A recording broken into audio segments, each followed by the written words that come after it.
Broadcasting from the business capital of the world, this is the Podcast Business News Network. Welcome to the show today. We are joined once again by Mike Zinn, our very experienced life coach, who's back with us live today. How are you doing? I'm doing great, Jill. Doing great. Looking forward to a good show. Absolutely. So for those that may not know you yet, give us a brief introduction to what you do exactly. Absolutely. I'm a life coach based in Southern California, and I work in a pretty large flat platform of services, individual life coaching, group sessions, leadership training, work with companies on various sales and leadership initiatives. My wife and I, work with engaged couples prior to the time that they get married, have a course on that. So a pretty wide range of services to help people. Great. And it's lifecoachingbymikezinn.com, and that's ZINN.com. Correct. Now, I know you work a lot with relationships, couples, but I also know you have an area of focus for today's show. Where did you want to start? Good. Yes. I wanted to talk about what I call the value of teams. And, you know, we know historically about teams. They probably started from the caveman and cavewoman with teams as they went out and foraged and hunted for food. And then teams, you know, advanced as we got more sophisticated, always continued with families and groups, but it might be organizations, businesses. But I really read an interesting article lately, and it was written by, and I want to make sure I get the name correct to give the proper due, a lady by the name of Brittany McDonald, who works for the Wild Spirit Wolf Sanctuary. And so it's an interesting parallel, I guess, between what she is seeing that wolf packs do and what groups of humans can do in their various jobs and just daily living. And so, at the core of all great teams is this group working together. So think of a wolf pack. You know, they have to go out and work in concert every day or they don't eat, right? So they're trying to take care of their pack, they're getting food and so on and so forth. But human teams are very much the same. You know, human teams have to figure out the characteristics and the makeup of a team, whether it's your news group or my family or businesses that I may work with. And there's some really interesting kind of characteristics that flow between both groups. So, everybody needs to establish roles and responsibilities for the group, for each team leader. They need to identify a leader. They need to create clear goals and objectives and are results driven. They need to create an atmosphere of accountability and dependability that goes along with teamwork. They need to kind of exhibit all of this with a lack of ego, putting the team first, a unified commitment to the stated goal, create a positive atmosphere, great communication, having everyone in the team play a part, supportive of each other, so on and so forth. So it was just kind of an interesting parallel of things we already knew, but sometimes, I guess because maybe ego gets in the way or people's agendas get in the way, teams don't function that well. Interesting. So how do we stick with it? Well, I think the main thing is, like I say, when you establish clear goals and objectives, and again, that starts with a relationship. It starts with a family. It goes on to business, service groups, whatever it is. The principles still stay the same, but just establishing kind of guidelines up front of how you're going to accomplish your business and accomplish your goal is the most important thing. Wow, wonderful. That's amazing. And that's awesome. That's good for me to hear and our listeners to hear and viewers as well. Now, what other aspects of relationships? Can I just ask you the most common core problem? I mean, you can work with someone, right, and go over, like, you establish the rules, you establish the roles, but that communication, that word communication comes up so often, right? And you Yes. always hear lack of communication. What does that mean exactly? And how can we fix that? Nobody wants a lack of communication. We all want to be heard, understood, and vice versa. But where is this gap coming from? How can we narrow down this gap? Because not everyone's going to agree all the time, but explain Absolutely. that. You're the expert. No, great question. It's probably communication is the most important term, but it's also the most overused term. Yes. And I think it starts with listening. And you and I on a previous program, I believe, talked about kind of that art of listening. And you've got this group that's sitting around, and there's the whatever you want to call them, leader, chairman, whatever, chairwoman, and that person is communicating to the group. But is the whole group listening? Are they nodding their heads? Are they zoning out? Are they looking at their phone under the table? Are they really connected? So whether it's a couple, a family, a larger organization, people have to listen for communication to even exist. Okay. And once they're listening, then that sparks some dialogue. And good dialogue can be not confrontational, but it doesn't always have to agree. But at the end, if you've listened and you are kind of buying in for the betterment of the group, then you can move forward. Without that, groups cannot move forward. They cannot accomplish, they've wasted that hour meeting, or a couple have wasted time together trying to communicate, work through a problem. But it comes from actively listening. And, people within the group, if they have a counter thought, they need to be able to feel comfortable speaking and presenting that. And the leader needs to listen. So it's that, always communication, that two-way street. Got it. Well, thank you for clarifying that, Mike. And also just want to point out again, your website. And what other forms of contact do you have? Website, you can email through the website. So that's an easy one. Phone number out here in California, 714-606-5728. And we have a policy of attending to details, and a detail is we get back to you right away to either discuss our program or get you set up on a program. And we do, Jill, I think we've talked about this as well. We offer a 45-minute free consultation to anybody who might be interested. And we do that because picking a life coach is really important. And there needs to be, people need to not take that lightly.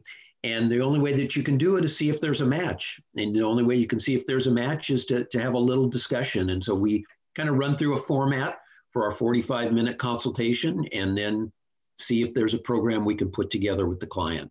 Now, how long have you been doing this for, you and your wife? Well, she's only involved with the engaged couples part of it. Yeah, she's always there as a sounding board. I think I'd maybe mentioned that I kind of feel like I've been doing this my whole life. Yeah.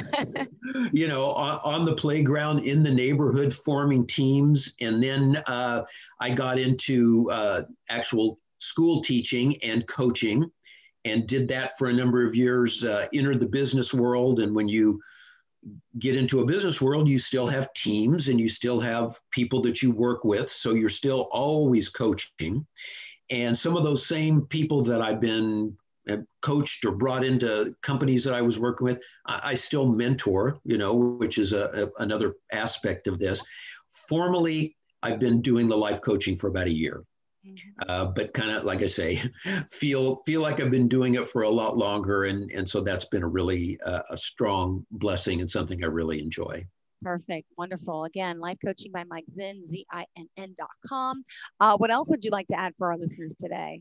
Well, another thing that I think is really an interesting aspect, and one that people have been doing a lot of studying on. We get this impression that we go to grammar school, high school, college, and are learning at that point, when we get that first job, so to speak, our learning stops. And so there's been a lot of articles written, podcasts, discussions about consciously and deliberately learning all your life. And an example was brought up in, I think it was Inc. magazine a few months ago, about Warren Buffett. I think he's 80 now. He's a self-made billionaire. Everybody kind of knows him as the Oracle of Omaha.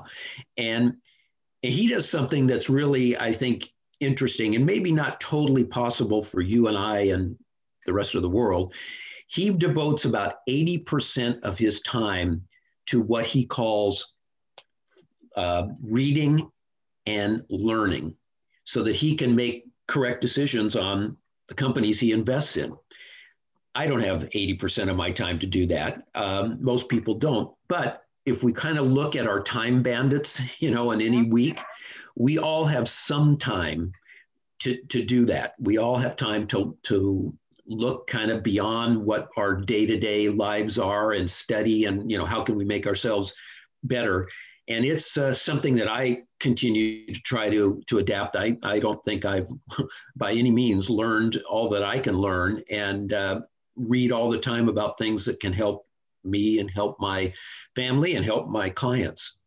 Great. So that whole kind of deliberate learning, mindset. And then that goes into, something that I call second line thinking. I mean, it's if you're looking at something and you say, okay, I see that, and I'm going to invest in yogurt shops. Well, there's that trend has come and gone, but what's down around the bend? And I don't know that unless I do some deliberate learning and deliberate strategic thinking. So I think it's good for everybody, no matter what line of work they're in, what their profession is, what their goals are. And how do you get the right mindset to stick with something? You have a goal, you have a vision, you think about it, you want it, but not everybody is, they can think about it every day, but they're not taking any steps to go towards that. And that's why they end up on that treadmill. So maybe Absolutely. You as an expert would be able to tell us some ways that we could, stay off the treadmill, jump off a little bit and walk somewhere real. Yeah, I'll tell you, Jill, I talk to so many people who say, I've got all these ideas and I want to do this, and I can't get out of my own way. I'm on the treadmill, and it is hard. So I've kind of just developed, it's not rocket science, but just developed a kind of a 4-step process that I call the system. And it starts with journaling. And you and I have talked a little bit about that. Getting your ideas down on paper every day, not making it something that is a burden, like, oh my gosh, I got to dinner and I haven't journaled yet, but just start it in the morning, spend, 15 minutes on it, let the ideas kind of free flow. Always make sure that you're being grateful and writing down what you're grateful for, but start to put down, it's kind of a sketch pad for some of the ideas that you might have. The second thing is visualization. How do I visualize myself in that new role, that new job, that new relationship, whatever it might be? Next thing is putting down kind of an action plan of the goals that you want, and your goal setting, and then you're doing an action plan. And if you always will go back and refer to those, that's your roadmap. It isn't meant to happen. There's no magic wand. It doesn't happen overnight. Look at things in bite-sized pieces and be, celebrate those, that you put down an action step or 2 or 3 for this week or this day. You accomplish those. It puts you that much farther ahead. So are we physically writing these things down? Is it good to write them down or put them in your phone, make a note, but somewhere you could see it, like a vision board type of thing? Or Absolutely. All of those.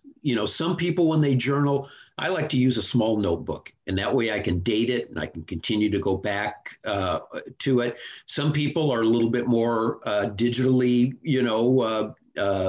inclined, and they might want to keep it on a laptop or something that they can refer to that way.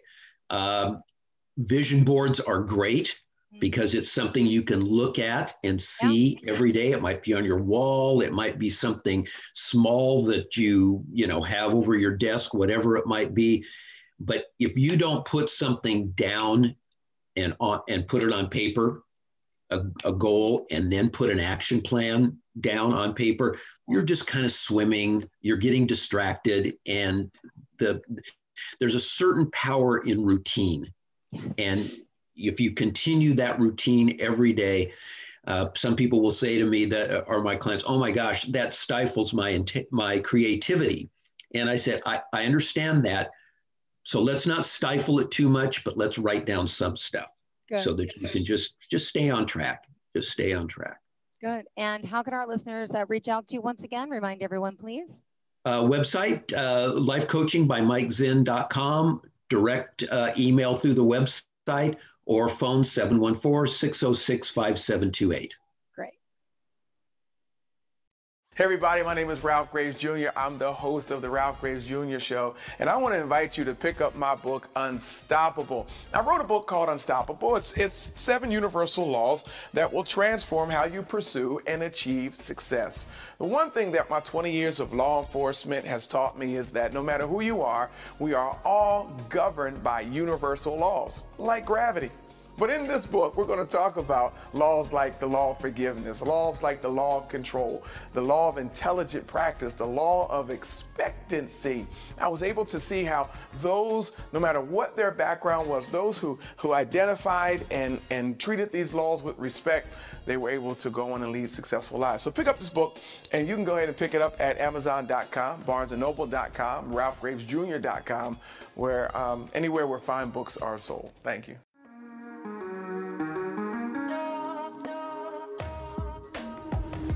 Broadcasting from the business capital of the world, this is the Podcast Business News Network.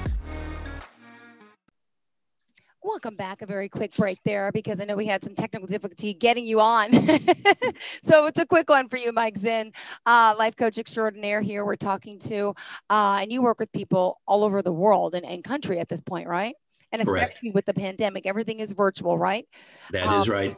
And do you have an area of, you have a lot of different areas of focus for people out there listening may say, well, what do I need a life coach for? Hey, I'm thinking about a new career. Hey, so what are some of the things, think about your clients that you really can guide someone through that can be listening, that may be able to empathize with what we're talking about and saying, hey, this guy can help me with this. It's interesting. It's been pretty consistent since probably the 1st of February. The requests that have come in have been career, relationships,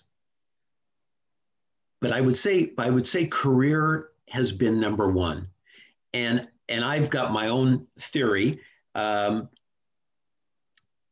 that is, I think 2020 people were just trying to get through it. How do I get through it? How do I figure out how to maybe work remotely? How do I figure out how to recoup income that was lost, keep my family focused in the right directions? And so as they get into, and so a lot of times the goals were put on hold. They had some ideas of things that they might want to do, might want to pursue, but it was like, I can't think of those now. Right. So they got into 2021. They're seeing a little light at the end of the tunnel. And I'm not saying that they're being selfish, but they're starting to look inward a little bit to what do I want to get back on track with some of the things that I want to do. And so that's been probably number one. And again, some with relationships, but career development, developing positive habits. Some people, them maybe increasing their fitness, even though gyms were closed, that got kind of in control during 2020 because they had more time. That was a great thing. So I think it's probably right now kind of a boon a little bit in career, or what I would not even call immediate career changes, but how do I pursue my real passion? Yeah. Maybe it's not time to change my career yet. I always tell them, don't quit your day job until you're really ready to make that step. Mm-hmm. So it's kind of getting people in position that maybe it's a year from now that they'll be ready to confidently take that step. All right. Good to know. Can I ask Do you have a life coach? Have you ever worked with someone specifically as well? Not with a what I would call a life coach, because I think it's more of a it's a newer terminology. But I've got my own mentors for sure, and my own unofficial board of directors that I'm constantly bouncing things off of. One of which is my wife. She's my great sounding board. But I've got people that I respect that have hired me and I've worked in companies with, and sometimes they, I'll tell them about a thought I have, and I think it's a great thing, and they think it's crazy, and they or they'll talk me off the ledge on something. But yeah, I think we all need some sort of coaching. Flip on the TV over the weekend and watch the professional golfers making millions of dollars. I'll tell you, they've got coaches, and they're very consistent. And one of your blog posts you talked about a few months ago, being consistently consistent, how important that is, right? Absolutely, absolutely. I think that goes back a little bit to your routine, and it also goes back to what I would call your personal brand. When you do things consistently, positive things consistently, people can recognize that's part of that person's brand. That's part of their DNA. I always know that they're going to react in a certain manner. Most of the time, positive manner. Got it. Well, I'm reading your article. Never go to any event, meeting, or a simple walk in the park without something to write on and something to write with. That's kind of what we talked about before, the importance of taking notes. You got to have something to look back on, because you say the ideas are just everywhere. You never know when you're going to see something that you say you're going to remember and then you don't. It's good to always jot things down. I love it. ABTN, you call it. Always be taking notes. Yes. Yes. And I stole that from the movie Glengarry, Glen Ross. If you've ever seen that, you got to watch it, Jill. It's a cult movie about sales. I got to write it down if I remember. Has a great cast to it, and it was Baldwin, blanking out on his name. Alec Baldwin. Alec Baldwin, and he was this tyrannical sales manager who would say, "You have got to be always be closing ABC." And so I took a little poetic license with that on mine. I love it. And Mike, what else would you like our listeners to know about you and your services and how you work and how you could be of service, of course?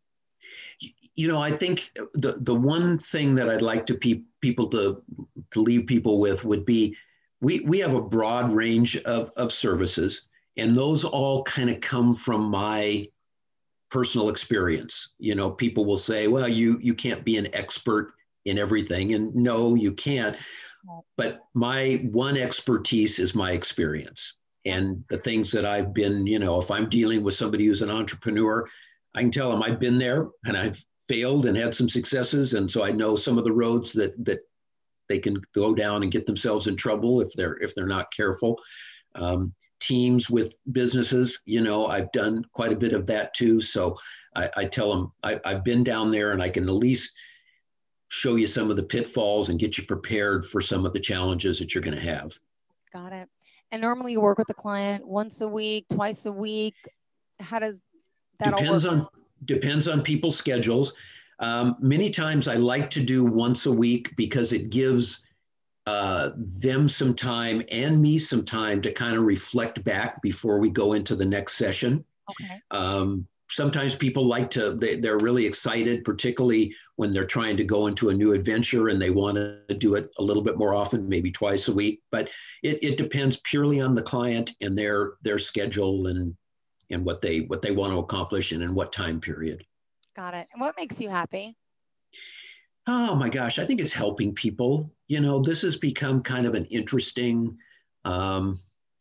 passion for me, where for a while, I probably was like a lot of people. I was interested in maybe making money, advancing a career through corporate America.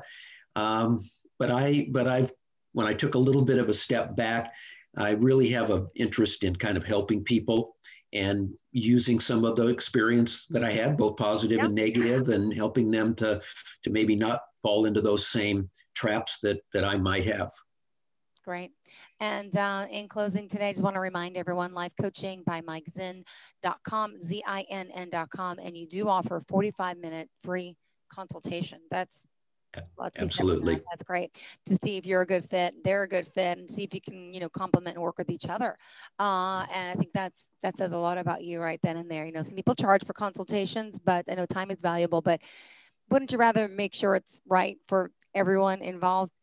Absolutely. That way, both want to walk away, but we gave it a shot. That's okay too. Do you and your wife have any of the couples classes coming up again that you want to quickly promote? We do not have official ones yet. Still, things are a little tight out here in California, church-wise and all of that. But we're hoping maybe by the beginning of summer that will go back in full swing. Great. Well, thank you so much, Mike. Thank you, Joe. Can we contact you? I'm sorry. How else? Phone number? Yes, phone number. Yes, through website or phone number 714-606-5728 here in Southern California. Excuse me. All right. Thank you so much for your time. Life Coaching by MikeZinn.com. And we'll talk to you soon. Thanks, Joe. Take care. Have a great day. And everyone else, stay tuned. More of the show is on the way.